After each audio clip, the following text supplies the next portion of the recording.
পুরো নদী হয়ে গেছে। 1 থেকে 2 ঘন্টা বৃষ্টি হয়েছে, পুরো নদী হয়ে গেছে।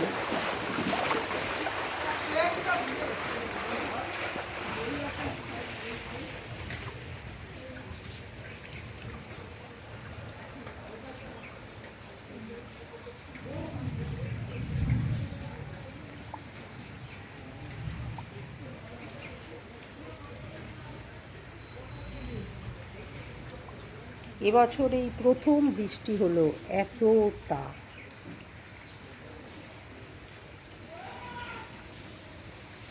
কত সুন্দর পুদিনা পাতাগুলো হচ্ছে। পুদিনা গাছটা আমি জাস্ট পুদিনা পাতা কিনে এনেছিলাম, সেই ডাঁটাগুলো পুঁতে দিয়েছি, তার থেকে হচ্ছে। এই যে ধনে পাতার গাছগুলোরও ডাঁটা পুঁতে দিয়েছি, ওগুলো একটু একটু পাতা বেরিয়েছে। পুরো হলে দেখাবো।